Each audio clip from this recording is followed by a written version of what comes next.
আমি আজকের আলোচনা শুরু করব কোরআনে বর্ণিত অত্যন্ত গুরুত্বপূর্ণ একটি ঘটনার ছোট একটা অংশ দিয়ে, যা আমাদেরকে আল্লাহকে স্মরণ করার একটা উপায় সম্পর্কে বুঝতে সাহায্য করবে।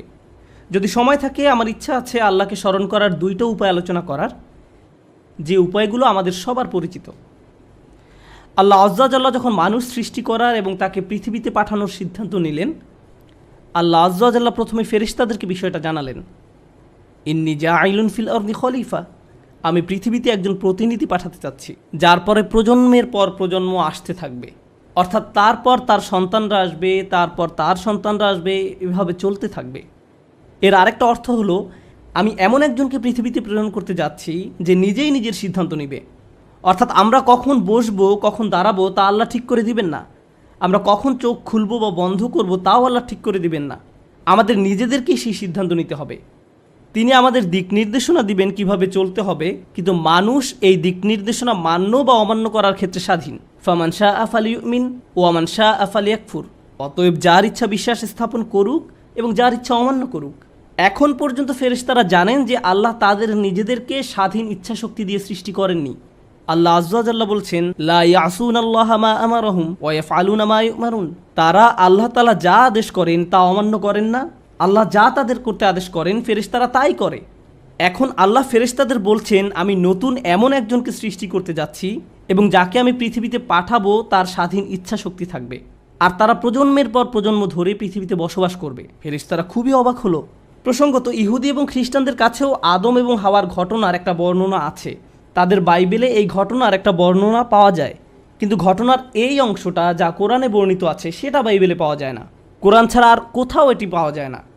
তো আল্লাহ আজ্জা জাল্লাহ তাদের বলেন, আমি পৃথিবীতে মানুষ প্রেরণ করতে যাচ্ছি।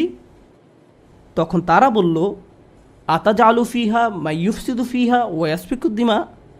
আপনি কি সেখানে এমন কাউকে সৃষ্টি করবেন যে তাতে ফাসাদ করবে এবং রক্ত প্রবাহিত করবে? তারা সেখানে দুর্নীতি করবে, অপরাধ করবে, ফাসাদ তৈরি করবে। ফাসাদ মানে হলো সব ধরনের অপকর্ম, দুর্নীতি, চুরি বাটপারি, অনিষ্ট, বিশৃঙ্খলা।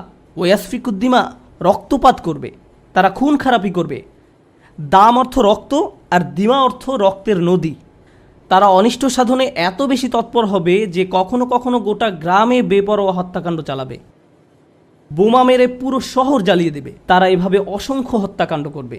আদম আলাইসাল্লামকে দুনিয়ায় প্রেরণের পূর্বেই ফেরেশতারা এই ভয়টা পাচ্ছিল। তারা আল্লাহকে বলল, বিষয়টা তো আমরা বুঝতে পারছি না, আপনি কিভাবে এমন কাউকে পৃথিবীতে পাঠাবেন? তখন আল্লাহ বললেন, ইন্নী আলামু মা লা তা'লামুন, নিশ্চয়ই আমি যা জানি তোমরা তা জানো না। আজকে আমি আপনাদেরকে ঘটনাটি বলতে যাচ্ছি না, কিন্তু আমি ঘটনাটির একটি অংশের উপর ফোকাস করতে চাই। তারপর আল্লাহ আজ্জা ওয়া জাল্লা তাদের নিকট প্রমাণ করলেন কেন তিনি সঠিক আর তারা ভুল। আল্লাহ যখন তাদের নিকট প্রমাণ করলেন, তখন ফেরেশতারা বলল, সুবহানাকা লা ইলমা লানা। ফেরেশতারা বলল, সুবহানাকা। সেখান থেকে আজ যখন আমরা আল্লাহকে স্মরণ করতে যাই, অন্যতম কমন যে শব্দটি আমরা বলে থাকি তা হলো সুবহানাল্লাহ। ফেরেশতারা আল্লাহকে এই কথা বলেছিল কারণ তারা উপলব্ধি করেছিল যে আল্লাহকে প্রশ্ন করার সময় তারা হয়তো ভুল করে ফেলেছে। তারা বুঝতে পারেনি আদম সৃষ্টি করার পেছনে আল্লাহর পরিকল্পনা কী ছিল। তারা ব্যাপারটা নিয়ে উদ্বিগ্ন ছিল। তারা ভাবছিল আল্লাহর পরিকল্পনা কী হতে পারে, কারণ তারা আল্লাহর পরিকল্পনায় বিজ্ঞতাটি দেখতে পায়নি, তারা উদ্দেশ্যটি বুঝতে পারেনি, কিন্তু আল্লাহ জানতেন। তাই তারা উপলব্ধি করলো যে সম্ভবত এভাবে প্রশ্ন করা তাদের উচিত হয়নি। যখন কেউ আল্লাহ সম্পর্কে এমন কিছু বলে বা চিন্তা করে যা তাদের চিন্তা করা উচিত হয়নি, যখন কেউ অনুভব করে যে সে হয়তো আল্লাহর সাথে অশোভন আচরণ করে ফেলেছে, ঠিক তখন ফেরেশতাদের মতো তারও উচিত সুবহানাল্লাহ বলা। আপনি কতই না পবিত্র। সুবহানাল্লাহ শব্দটি তাসবিহ বা সাবাহা শব্দ থেকে এসেছে, যার মানে হলো কোনো কিছুকে তার সঠিক মাত্রায় রাখা। অর্থাৎ আল্লাহ তাআলা পবিত্র, নির্ভুল। আল্লাহর পরিকল্পনা নির্ভুল, তোমরা বোঝো বা না বোঝো। অতীতে আল্লাহ তোমার জীবনকে যেভাবে পরিচালনা করেছেন তা নিখুঁত, তুমি বোঝো বা না বোঝো, এবং ভবিষ্যতেও আল্লাহ তোমার জীবনকে যেভাবে পরিচালিত করবেন যদি তুমি বোঝো অথবা না বোঝো। আল্লাহর দয়া নির্ভুল, তার ভালোবাসা নির্ভুল, তার পরিকল্পনা নিখুঁত, তার বিজ্ঞতাও নিখুঁত। আল্লাহ তাআলা সম্পর্কে সব কিছুই নিখুঁত। আমাদের ক্ষুদ্র মস্তিষ্ক দিয়ে আমরা সেটা বুঝতে পারি বা না পারি, আর এই নির্ভুলতার সাক্ষ্য দেই আমরা সুবহানাল্লাহ বলার মাধ্যমে। আমরা এই কথা বলার মাধ্যমে আল্লাহর পবিত্রতার ঘোষণা দিয়ে থাকি। আমরা ঘোষণা দেই যে আল্লাহর কোনো সমালোচনা করা যাবে না। আল্লাহ যাই করেন, যেটাই পরিকল্পনা করেন, আল্লাহ যা কিছুই বিশ্বের জন্য প্ল্যান করেন, অথবা ব্যক্তি আমার জন্য আল্লাহ যা কিছুই পরিকল্পনা করেন, সমালোচনা করা যাবে না। একমাত্র যার সমালোচনা করা যাবে সে হলো আমি নিজে, আল্লাহ নন। তাই ফেরেশতারা ভয় পেয়ে গেল যে আল্লাহকে প্রশ্ন করতে গিয়ে তারা হয়তো সমালোচক হয়ে পড়েছিল। যদিও তারা সমালোচক ছিল না, তারা শুধু ব্যাপারটি বুঝতে পারেনি। তাই তারা ভয় পেয়ে বলে উঠল, সুবহানাক, সুবহানাক। আমি চাই সুবহান আল্লাহ বললে প্রথম যে বিষয়টি আপনারা উপলব্ধি করবেন, যখন মানুষ আল্লাহ তাআলা সম্পর্কে অশোভন কথাবার্তা বলে, যখন তারা বলে আল্লাহর অংশীদার রয়েছে, অথবা মানুষ যখন আল্লাহর পরিবর্তে মূর্তির পূজা করে, অথবা মানুষ যখন বলে আল্লাহর একজন ছেলে রয়েছে, মাআযাল্লাহ, কুরআনে কাফিরদের এই কথাগুলো উল্লেখ করার পর আল্লাহ জবাবে বলেন সুবহানাহু ওয়া তাআলা, সুবহানাল্লাহি আম্মা ইউশরিকুন। তারা যাকে অংশীদার করে আল্লাহ তাআলা তা থেকে পবিত্র। এই সমস্ত দাবির বিপরীতে আল্লাহর অবস্থান অনেক উঁচুতে। এতক্ষণ পর্যন্ত আমি আপনাদের যা বলেছি তার সারমর্ম হলো, আমরা তখন সুবহানাল্লাহ বলি যখন আমরা আল্লাহ তাআলা সম্পর্কে অশোভন কিছু বলে ফেলি বা চিন্তা করি। সুবহানাল্লাহর উদ্দেশ্য হলো আল্লাহ আযজা ওয়া জাল্লা সম্পর্কে নেতিবাচক চিন্তার বা কথার অপসারণ করা, এটাই উদ্দেশ্য। আপনারা জানেন যে হুদাইবিয়ার সন্ধির সময় যখন রাসূলুল্লাহ সাল্লাল্লাহু আলাইহি সাল্লাম কাফেরদের সাথে একটি চুক্তি করতে যাচ্ছিলেন, সে সময় সব সাহাবীরা খুবই রাগান্বিত ছিলেন। সাহাবীরা কাফেরদের সাথে কোনো সন্ধি করতে রাজি ছিলেন না। তারা বলেন, এই মানুষগুলো আমাদের সাথে তিনবার যুদ্ধে অবতীর্ণ হয়েছে। তারা বদরে আমাদের সাথে যুদ্ধ করেছে, ওহুদে আমাদের সাথে যুদ্ধ করেছে, আহজাবে করেছে। তারা আমাদেরকে হজ করতে দিচ্ছে না, আর আমরা কিনা তাদের সাথে সন্ধি করতে যাব? এরপরও সন্ধির শর্তাবলী লেখা হচ্ছিল। রাসূল সাল্লাল্লাহু আলাইহি সাল্লাম চুক্তির শর্তসমূহ লেখার জন্য আলী রাদিয়াল্লাহু তাআলা আনহুকে দায়িত্ব দিলেন। চুক্তিটি ছিল তাদের এবং মুহাম্মদ রাসূলুল্লাহ সাল্লাল্লাহু আলাইহি সাল্লামের মাঝে। কুরাইশদের প্রতিনিধি রাসূলুল্লাহ লিখতে আপত্তি জানালো। সে বলল, আপনাকে তো আমরা রাসূলুল্লাহ বলে বিশ্বাস করি না, তাই রাসূলুল্লাহর পরিবর্তে আব্দুল্লাহর ছেলে মুহাম্মদ লিখুন। রাসূলুল্লাহ বাক্যাংশটি কেটে দিন, মুছে দিন। তার এই কথায় সব সাহাবীরা চরম ক্ষুব্ধ হলো। ঘটনার বর্ণনায় বলা হয়েছে যে সব সাহাবীরা তখন একত্রে সুবহানাল্লাহ বলে উঠলেন। তারা সুবহানাল্লাহ বলে চিৎকার করে উঠলেন, কারণ তারা ভাবলেন রাসূলুল্লাহ বাক্যাংশটি মুছে দেয়া আল্লাহর বিরুদ্ধে একটা অপরাধ।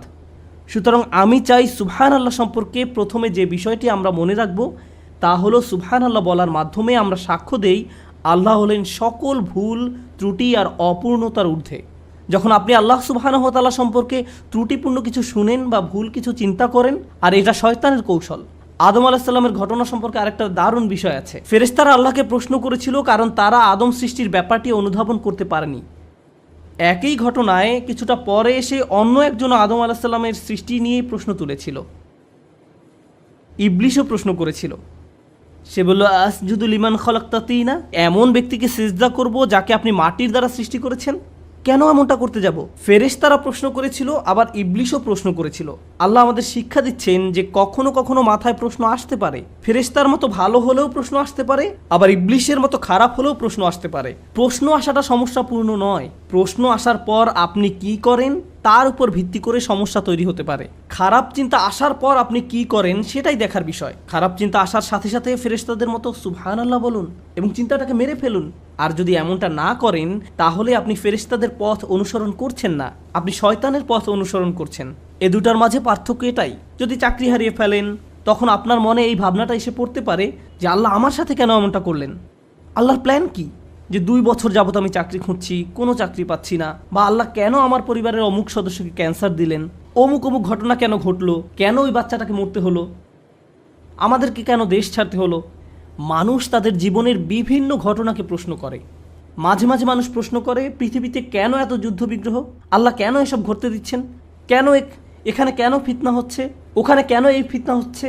আল্লাহ কেন এসব বন্ধ করছেন না? বেশ কয়েক বছর আগে নিউ ইয়র্কে থাকাকালীন সময়ে আমার এক বন্ধু ছিল। সে কিছুটা অদ্ভুত প্রকৃতির ছিল। আমি তাকে বেশ পছন্দ করতাম। প্রায় 20 বছর আগে রমজানের এক সময় একদিন সে আমাকে বলল, আমার মাথায় একটা দারুণ বুদ্ধি এসেছে।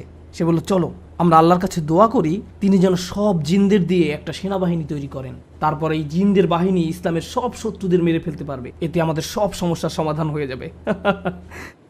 এরপর প্রায় 3 বছর ধরে সেই দোয়া করতে থাকলো, কিন্তু কিছুই ঘটলো না। ব্যাপারটা হলো, কখনো কখনো আমরা আল্লাহর পরিকল্পনা বুঝতে পারবো না। আমাদের কাছে আমাদের পরিকল্পনাটাকে নিখুঁত মনে হয়, আমাদের ন্যায় বিচারের ধারণাটাকে নিখুঁত মনে হয়। কেউ হয়তো আপনার সাথে অন্যায় করছে, মিথ্যা বলছে বা প্রতারণা করছে, আপনাকে অপমান করেছে, আপনার নামে কুৎসা রটিয়েছে, কিন্তু আপনি দেখতে পাচ্ছেন সে খুব মনের সুখে চিকেন বিরিয়ানি খাচ্ছে। এখন আপনি তার দিকে তাকিয়ে আছেন আর বলছেন, এটা তো ন্যায্য নয়, সে এত সব অন্যায় করার পর তার তো কিছুই হয়নি, আল্লাহর ন্যায় বিচার কোথায়? আপনি যখন এভাবে প্রশ্ন করতে থাকেন যে তাদের তো শাস্তি ভোগ করা উচিত ছিল, তার গলায় কেন বিরিয়ানি আটকে যাচ্ছে না, আপনি যখন এইরূপ প্রশ্ন করতে থাকেন, ঠিক সে সময় আপনার নিজেকে কোন কথাটি মনে করিয়ে দেওয়া উচিত? সুবহানাল্লাহ। কারণ আল্লাহর ন্যায় বিচার সব সময় আপনার ন্যায় বিচারের চেয়ে উত্তম। আল্লাহর পরিকল্পনা সব সময় আপনার পরিকল্পনার চেয়ে শ্রেষ্ঠ। আল্লাহ সব সময় এমন সব বিষয় জানেন যা আপনি জানেন না। আপনি হয়তো মনে মনে ভাবতে পারেন, কিভাবে এরা এত ছাড় পেয়ে গেল?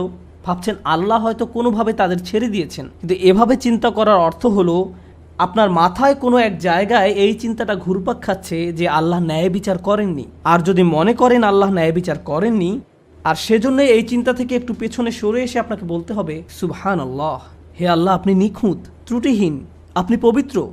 বুঝা গেল? এটাই সুবহানাল্লাহের প্রকৃত অর্থ। আর আসলে আল্লাহ আমাদেরকে শিখিয়েছেন, রাসূলুল্লাহ সাল্লাল্লাহু আলাইহি সাল্লাম আমাদের শিখিয়েছেন, এবং এমনকি কোরআনেও বলা হয়েছে, ওয়াসাব্বিহ বিহামদি রাব্বিক। আর আমরা বলে থাকি সুবহানাল্লাহ, আলহামদুলিল্লাহ, ঠিক কিনা? তো প্রথমে সুবহানাল্লাহ এবং পরে আলহামদুলিল্লাহ। কেন?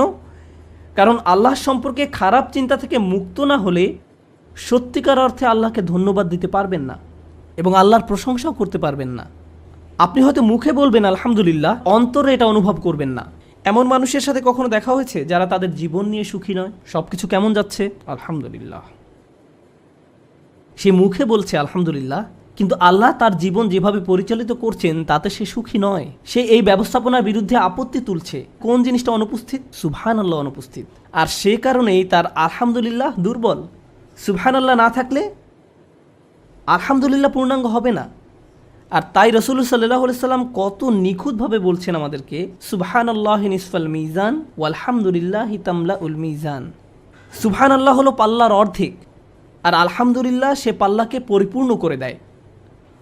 মন থেকে সুবহানাল্লাহ তাসবিহ করতে না পারলে আল্লাহর প্রশংসা করার পর্যায়ে পৌঁছতে পারবেন না। সর্বশেষ সুবহানাল্লাহ সম্পর্কে যে ব্যাপারটি শেয়ার করতে চাই, আজকে শুধু সুবহানাল্লাহ নিয়েই কথা বলবো। ভেবেছিলাম যে আজকে সুবহানাল্লাহ এবং আলহামদুলিল্লাহ উভয়টা নিয়ে কথা বলবো, কিন্তু আগামী পরশু ইনশাআল্লাহ আমরা আলহামদুলিল্লাহ নিয়ে কথা বলবো, যেন আমরা এই দুই বাক্যের কদর করতে পারি। চলুন আজকে শুধু সুবহানাল্লাহ নিয়ে কথা বলি। সুবহানাল্লাহর একটি দিক হলো নেতিবাচক চিন্তাকে দূর করে দেয়া, কিন্তু এর আরও একটা দিক রয়েছে। অপর দিকটি হলো, কোরআনের অনেক জায়গায় আল্লাহ আজ্জা ওয়া জাল্লা মানুষকে সুবহানাল্লাহ বলার প্রতি উৎসাহিত করেছেন, আবার অনেক জায়গায় নবীরা নিজেদেরকে সুবহানাল্লাহ মনে করিয়ে দিয়েছেন।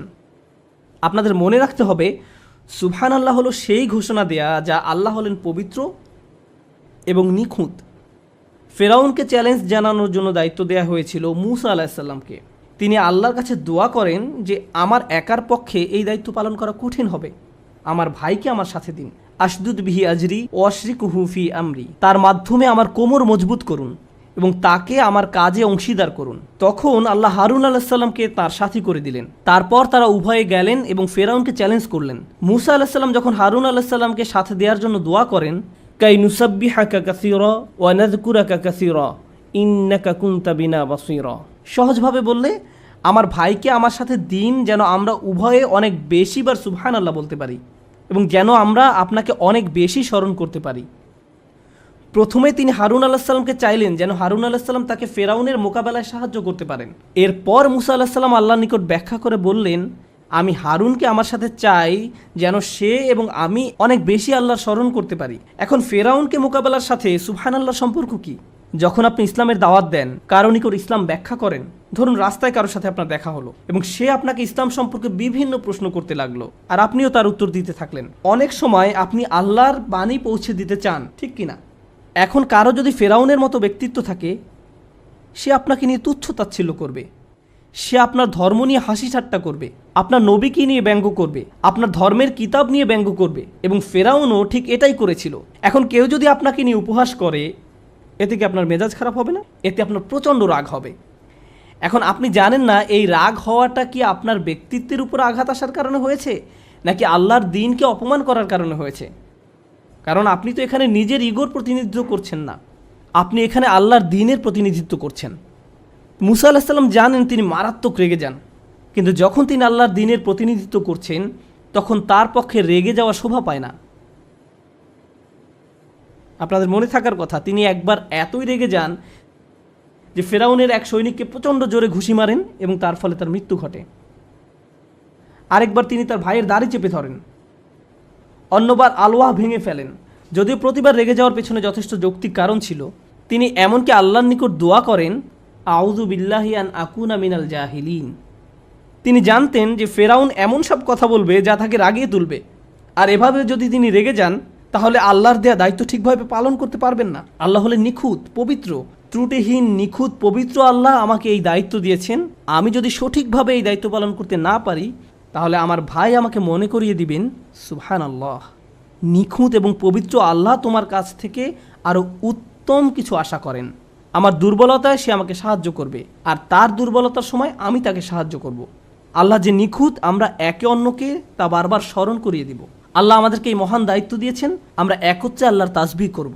আর আমাদের রাসূলুল্লাহ সাল্লাল্লাহু আলাইহি সাল্লামের ক্ষেত্রে কোরআনের 2 জায়গায় আপনি পাবেন যখন আল্লাহ রসুলের শত্রুরা তাকে নিয়ে উপহাস করত, অপমান করত, তারা তাকে মক্কা থেকে বিচ্ছিন্ন করে দিয়েছিল। তারা রসুল সাল্লাল্লাহু আলাইহি সাল্লামের বিরুদ্ধে শারীরিক, মানসিক, মৌখিক সব ধরনের অপরাধ করেছিল। যখন এই নির্যাতনের মাত্রা অস্বাভাবিক পর্যায়ে চলে যেত তখন আল্লাহ সুবহানাহু ওয়া তাআলা তাকে বলতেন, ওয়াসাব্বিহ বিহামদি রাব্বিক ফাসবির আলা মা ইয়াকুলুন ওয়াসাব্বিহ বিহামদি রাব্বিক ক্বাবলা তুলুই শামসি ওয়া ক্বাবলাল গুরুব। অতএব তারা যা কিছু বলে তার জন্য আপনি সবর করুন এবং সূর্যোদয় ও সূর্যাস্তের পূর্বে আপনার পালনকর্তার সপ্রশংস পবিত্রতা ঘোষণা করুন, অর্থাৎ সুবহানাল্লাহ এবং আলহামদুলিল্লাহ বলুন।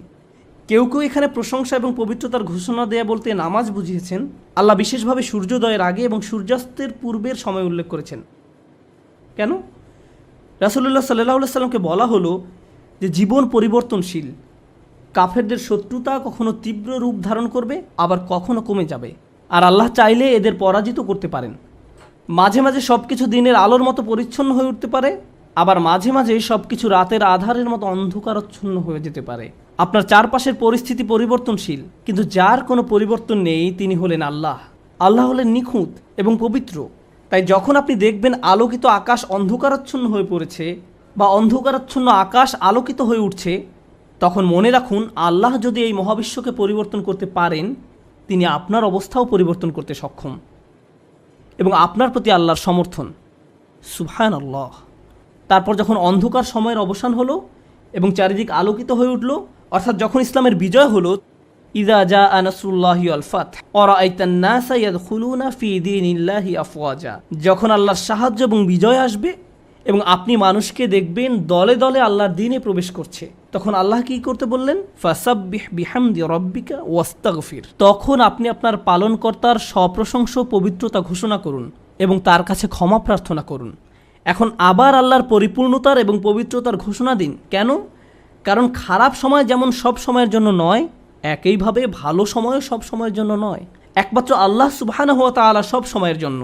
তাই কঠিন সময়ও আল্লাহর পরিপূর্ণতার কথা মনে রাখুন, আবার ভালো সময়ও আল্লাহর পরিপূর্ণতার কথা মনে রাখুন। নিজেকে স্মরণ করিয়ে দিন আপনি এখানে সহজ একটি সময় পার করার জন্য আসেননি। সব কিছু সব সময় একই রকম থাকবে না।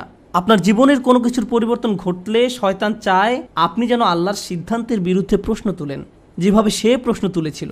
শয়তান আল্লাহ সুবহানাহু ওয়া তাআলাকে দোষ দিয়েছিল, ফাবিমা আগওয়াইতানি, আপনি আমাকে পথ ভ্রষ্ট করেছেন, আপনি কেন আমাকে পথ ভ্রষ্ট করলেন, আপনি কেন আমাকে বিপথগামী করলেন, হে আল্লাহ এটা আপনার পরিকল্পনা ছিল। শয়তান এভাবে চিন্তা করেছিল, আর সে চায় আপনি আমিও যেন ঠিক একই রোগে আক্রান্ত হই। আর আল্লাহ আযজা ওয়া জাল্লা ফেরেশতাদের শিখিয়েছেন এই রোগের সমাধান হলো সুবহানাল্লাহ, আর তাদের মাধ্যমেই তিনি আমাদের শিখিয়েছেন যেন আমরা সুবহানাল্লাহ ঘোষণা দিয়া মানুষদের অন্তর্ভুক্ত হতে পারি। আমি দোয়া করি আল্লাহ যেন আমাদেরকে তার তাসবিহ করা মানুষদের অন্তর্ভুক্ত করেন, আর তার তাসবিহ করার মাধ্যমে আমরা যেন আমাদের রব, আমাদের মালিক আল্লাহ সুবহানাহু ওয়া তাআলা সম্পর্কে অসমীচীন কোনো চিন্তা না করি, কোনো অনুভূতি বা শব্দ মনে আনা থেকেও দূরে থাকতে পারি। সুবহানাল্লাহিল আযীম।